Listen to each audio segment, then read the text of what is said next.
ಮಾಡಿಕೊಳ್ಳುವಂತಹ ಸಂದರ್ಭಗಳು ಶಿಷ್ಯರಿಗೆ ಬರುತ್ತಾ, ಅಥವಾ ಇದು ನಡೆದಿದೆಯಾ? ಕೋಪ ಮಾಡಿಕೊಳ್ಳುವಂತಹ ಒಂದು ಸಂದರ್ಭ ಎದುರಾಗುತ್ತಾ ಶಿಷ್ಯರಿಗೆ? ಖಂಡಿತ ಆಗತ್ತೆ. ಶಾಂತವಾಗಿರೋದು ಕಮ್ಮಿ, ಕೋಪ ಬರೋದೇ ಜಾಸ್ತಿ.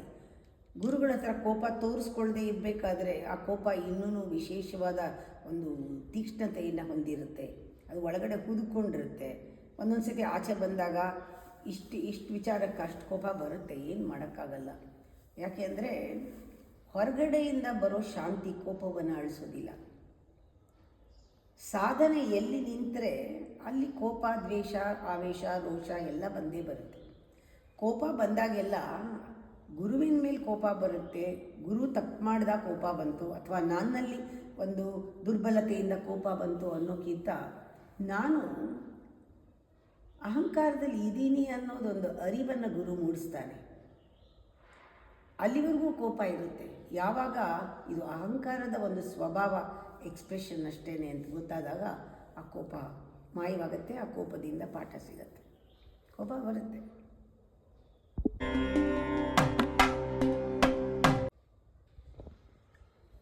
ಗುರುವಿನ ಮಾತಿನ ಸೂಕ್ಷ್ಮತೆ ಏನಿದೆ ಅದು ಅರ್ಥವಾಗದೇ ಇದ್ದಲ್ಲಿ ಗುರುವಿನ ಜೊತೆಗಿದ್ರೂ ಅದು ಅನರ್ಥವೇ ಅಂತ ಹೇಳ್ತಾರೆ. ಇದು ಎಷ್ಟರ ಮಟ್ಟಿಗೆ ಸತ್ಯ? ಗುರುವಿನ ಮಾತು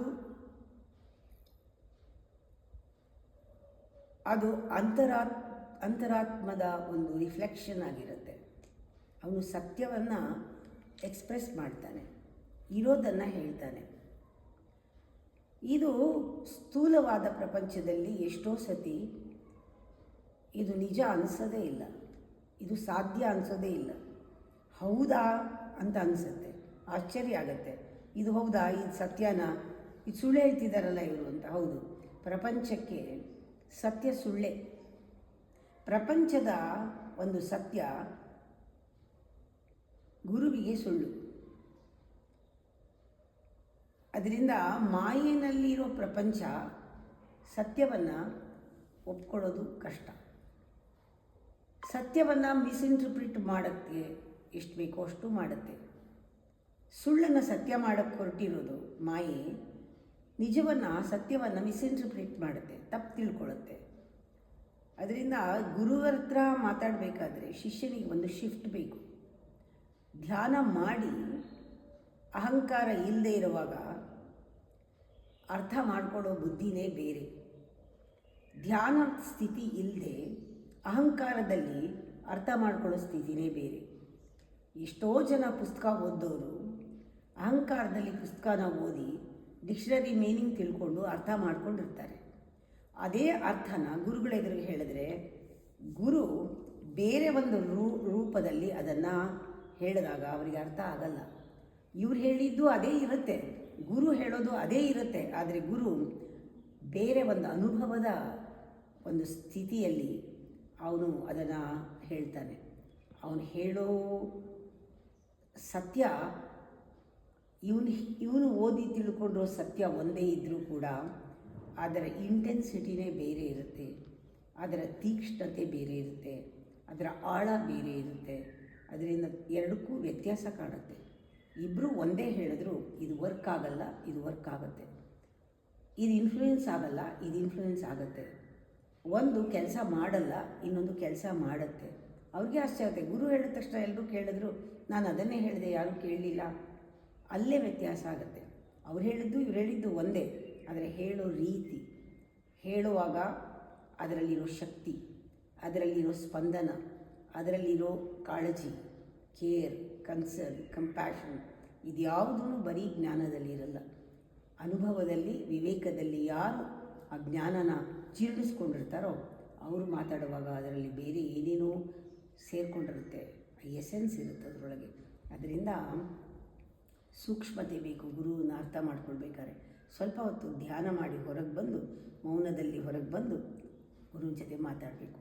ಅದಕ್ಕೆ ಹೇಳೋದು, ಯಾವತ್ತೂ ಸತ್ಸಂಗಕ್ಕೆ ಮುಂಚೆ ಪ್ರಾರ್ಥನೆ ಮಾಡಿ ಮೌನದಲ್ಲಿ ಇದ್ದು ಆಮೇಲೆ ಗುರುವಿನ ಭೇಟಿಯಾದರೆ ಒಳ್ಳೆಯದು.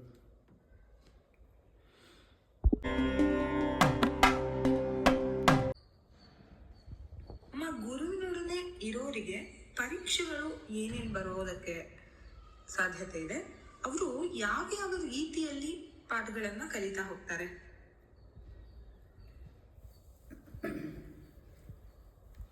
ಇಲ್ಲಿ ಮೂಲತಃ ಗುರು ಹೇಗಿರ್ತಾನೆ ಅನ್ನೋದು ಮುಖ್ಯ. ಕನ್ನಡಿ ಯಾವ ರೀತಿ ಇದೆ, ಇದು ಕಾನ್ಕೇವ, ಕಾನ್ವೆಕ್ಸ, ಅಥವಾ ಆ ಕನ್ನಡಿ ಸರಿಯಾಗಿ ರಿಫ್ಲೆಕ್ಟ್ ಮಾಡೋ ಹಾಗಿದ್ದರೆ ಅದರ ಮೇಲೆ ಧೂಳಿದೆಯಾ, ಅದು ಯಾವ ರೀತಿ ಡೊಂಕಾಗಿ ತೋರಿಸತ್ತಾ, ಅದು ಭಾಳ ಮುಖ್ಯ. ಕನ್ನಡಿ ಹೇಗಿದೆ ಅದು ಮುಖ್ಯ. ಅಂದರೆ ಗುರು ಕೂಡ ನಿರಂತರವಾಗಿ ಕಲಿತಾ ಇರ್ತಾನೆ. ಅದರಿಂದ ಗುರು ಜೊತೆ ಇರೋದು ಕಷ್ಟ. ಕಲಿತಾ ಕಲಿತಾ ಅವನ ಬೆಳವಣಿಗೆ ಏನಿರುತ್ತೆ, ಜ್ಞಾನದ ಆಳ ಏನಿರುತ್ತೆ, ಅದು ಸತ್ಯ ಸ್ಪಷ್ಟತೆ ಏನಿರುತ್ತೆ, ಅದು ದಿವಸ ಪ್ರಖರತೆ ಇರೋದರಿಂದ ಅದನ್ನು ಎದುರಿಸ್ಬೇಕಾದ್ರೆ ಶಿಷ್ಯನೂ ಕೂಡ ಬೆಳಿಬೇಕು. ಇಲ್ಲದೇ ಇದ್ದರೆ ಬಹಳ ಕಷ್ಟ. ಒಂದು ಕಡೆ ನಿಂತು ಬಿಟ್ಟಾಗ ಆ ಪ್ರಖರತೆಯಲ್ಲಿ ಅವನಿಗೆ ಇರೋಕ್ಕಾಗಲ್ಲ. He has to struggle. ಆ ಪ್ರಖರತೆಗೆ ಕಣ್ಣು ತೆರಿಬೇಕು. ಅವನು ಆ ಸತ್ಯನ ಜೀರ್ಣಿಸ್ಕೋಬೇಕು. ನಿನ್ನೆ ಹೇಳಿದ್ದು ಇವತ್ತು ಬೇರೆ ಥರ ಹೇಳ್ತಾನೆ ಗುರು. ಬೇರೆ ಮುಖ ತೋರಿಸ್ತಾನೆ, ಬೇರೆ ಒಂದು ದಿಕ್ಕನ್ನು ತೋರಿಸ್ತಾನೆ. ಆ ಸತ್ಯವನ್ನು ಮಲ್ಟಿಪಲ್ ಡೈಮೆನ್ಷನ್ನಲ್ಲಿ ಗುರು ದರ್ಶನ ಮಾಡಿಸೋದ್ರಿಂದ ಒಂದು ಸಂದರ್ಭವನ್ನು ಎಷ್ಟು ಥರ ತೋರಿಸ್ತಾನೆ, ಒಂದು ವಿಷಯವನ್ನು ಎಷ್ಟು ಥರ ಹೇಳ್ತಾನೆ, ಸಮಗ್ರ ಜ್ಞಾನವನ್ನು ಕೊಡ್ತಾನೆ, ಸಮ್ಯಕ್ ಜ್ಞಾನವನ್ನು ಕೊಡ್ತಾನೆ. ಆ ಪ್ರೆಸೆಂಟ್ ಮೊಮೆಂಟಲ್ಲೇ ಅವನಿಗೆ ಪೂರ್ತಿ ಜ್ಞಾನ ಸಿಗೋದು. ಅದರಿಂದ ಪರೀಕ್ಷೆಗಳು ಬಹಳ ಇರುತ್ತೆ. ಗುರುನು ಕಲಿತಾ ಇರೋದರಿಂದ ಅವನಿಗೆ, ಶಿಷ್ಯನಿಗೆ ಕಲಿದೇ ಇದ್ದರೆ ಅಲ್ಲಿ ಇರೋದು ಬಹಳ ಕಷ್ಟ ಆಗುತ್ತೆ. ಅಂಥ ಶಿಷ್ಯನ ಗುರು ಅದೇನು ಹೇಳ್ತಾರಲ್ಲ, ಹಾಗೆ ಒದ್ಕೊಂಡು ಹೋಗೋದು ಅಂತ, ಎತ್ಕೊಂಡು ಹೋಗೋದು ಅಂತ. ಎಷ್ಟೋ ಸತಿ ಹೊತ್ಕೊಂಡು ಹೊರಟೋಗಿರ್ತಾನೆ ಗೊತ್ತಿಲ್ಲದೆ. ಅನಸ್ತಿಷ್ಯಾ ಕೊಟ್ಟು ಆಪ್ರೇಷನ್ ಆದಮೇಲೆ ಗೊತ್ತಾಗುತ್ತೆ ನನಗೆ ಆಪ್ರೇಷನ್ ಆಗಿದೆ ಅಂತ. ನೋವು ಶುರು ಆದಾಗ ಆ ಟೈಮ್ನಲ್ಲಿ ನೋವಿರಲ್ಲ. ಹಾಗೆ ನಿರಾಯಾಸವಾಗಿ ಗುರು ಎಷ್ಟೋ ಸಲ ಶಿಷ್ಯನನ್ನು ಕರ್ಕೊಂಡು ಹೋಗಿ ಎಲ್ಲೋ ಬಿಟ್ಬಿಟ್ಟಿರ್ತಾನೆ. ಅಯ್ಯೋ ನಾನಿಷ್ಟು ದೂರ ಬಂದಿದ್ದೀನ ಅಂತ ಆಮೇಲೆ ಅವನಿಗೆ ಅರ್ಥ ಆಗುತ್ತೆ. ಅವನು ಮಾಡಲೇಬೇಕಾಗತ್ತೆ, ಆವಾಗ ಫಾಲೋ ಮಾಡಲೇಬೇಕಾಗತ್ತೆ. ಆ ಥರ ಕೆಲವು ಸಂದರ್ಭಗಳನ್ನು ಗುರು ಸೃಷ್ಟಿ ಮಾಡ್ತಾನೆ. ಆ ಮೊಮೆಂಟಲ್ಲಿ ಯಾವಾಗ ಆ ರೀತಿಯ ಒಂದು ಹೈಕ್ ಸಿಗಬೇಕಾದ್ರೆ ಅಥವಾ ಒಂದು ಲೀಪ್ ಆದಾಗೆಲ್ಲ ಗುರುವಿಗೆ ಅವನು ಶರಣಾಗಿರಬೇಕಷ್ಟೆ. ಗುರು ಯಾವ ಮೊಮೆಂಟಲ್ಲಿ ಗುರುವಿಗೆ ಶರಣಾಗಿರ್ತಾನೋ ಆ ಗುರುವಿನ ಜೊತೆಗೆ ಆ ಪ್ರಯಾಣ ಬೇರೆ ಒಂದು ಲೆವೆಲ್ನಲ್ಲಿ ಆಗುತ್ತೆ.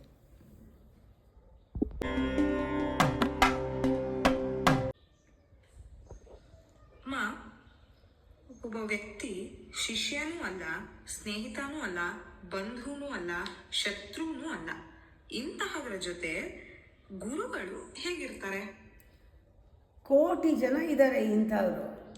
ಅದರಿಂದ ಗುರುವಿಗೆ ಸುಲಭ. ಗುರುಗೇನು ಕಷ್ಟ ಆಗಲ್ಲ. ನೇತಿ ನೇತಿ ನೇತಿ, ಇದಲ್ಲ ಇದಲ್ಲ ಇದಲ್ಲ, ಇದು ಅವನು ಇದು ಅಲ್ಲ, ಅವನು ಇದು ಅಲ್ಲ. ಯಾರವನು? ದೇವರು. ದೇವ್ರ ಹತ್ರ ಇರೋದಕ್ಕೆ ಸುಲಭ ಅಲ್ವಾ? ಕೋಟಿ ಮುಕ್ಕೋಟಿ ದೇವತೆಗಳು ಎಲ್ಲ ಕಡೆನೂ ಇರ್ತಾರೆ. ಯಾರು ಹತ್ರ ಬರ್ತಾರೋ ಅವ್ರಿಗೆ ಪರೀಕ್ಷೆ. ದೇವ್ರು ಹೌದೋ ಅಲ್ವೋ, ದೇವ್ರು ಹೌದೋ ಅಲ್ವೋ ಅಂತ ಗುರು ಪರೀಕ್ಷೆ ಮಾಡಬೇಕಾಗತ್ತೆ. ಅವ್ರ ತಂಟೆಗೆ ಬರೆದಿರೋರೆಲ್ಲ ದೇವರೇನೆ.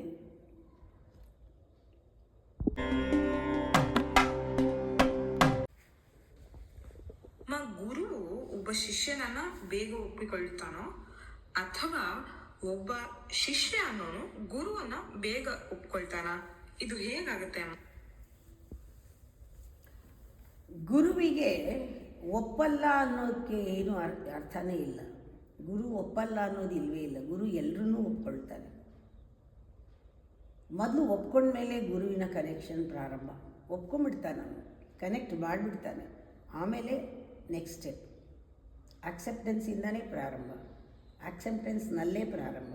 ಅವನು ಹೇಗಿದ್ದಾನೋ ಹಾಗೆ ಅದನ್ನು ಒಪ್ಕೊಳ್ತಾನೆ ಅವನು. ಆಮೇಲೆ ಅವನನ್ನು ಬದಲಾಯಿಸಬೇಕಾದ್ರೆ ಅಥವಾ ಪರಿವರ್ತನೆ ಮಾಡಬೇಕಾದ್ರೆ ಸೆಕೆಂಡ್ ಸ್ಟೆಪ್. ಆಕ್ಸೆಪ್ಟ್ ಮಾಡದೆ ಟ್ರಾನ್ಸ್ಫಾರ್ಮೇಷನ್ ಸಾಧ್ಯ ಇಲ್ಲ. ಅವನು ಹೇಗಿರ್ತಾನೋ ಒಪ್ಕೊಂಡಿರ್ತಾನೆ. ಆದರೆ ಶಿಷ್ಯ ಗುರುವಿನ ಒಪ್ಕೋಬೇಕಾದ್ರೆ ಅವನು ತುಂಬ ಯೋಚನೆ ಮಾಡ್ತಾನೆ. ಬೇರೆ ಗುರುಗಳ ಜೊತೆ ಕಂಪೇರ್ ಮಾಡ್ತಾನೆ. ಅಥವಾ ಇವನಿಗೆ ಏನು ಗೊತ್ತಿದೆ ಅಂತ ನೋಡ್ತಾನೆ. ನನಗೆ ಗೊತ್ತಿರೋದು ಸತ್ಯನಾ ಇಲ್ವಾ ಅಂತ ಪರೀಕ್ಷೆ ಮಾಡೋದಕ್ಕೆ ಗುರುವನ್ನು ಆಶ್ರಯಿಸಿ ಬರ್ತಾರೆ. ಬೇಕಾದಷ್ಟು ಕಾರಣಗಳಿರುತ್ತೆ ಶಿಷ್ಯನಿಗೆ, ಆದರೆ ಗುರುಗೆ ಒಂದೇ ಕಾರಣ, ಅವನು ಉದ್ಧಾರ ಆಗಬೇಕು, ಅವನು ಆತ್ಮಜ್ಞಾನ ಪಡಿಬೇಕು, ನನಗೆ ಸಿಕ್ಕಿದ್ದು ಅವನಿಗೆ ಸಿಗಬೇಕು, ಇಷ್ಟು ಬಿಟ್ಟು ಬೇರೆ ಇರಲ್ಲ.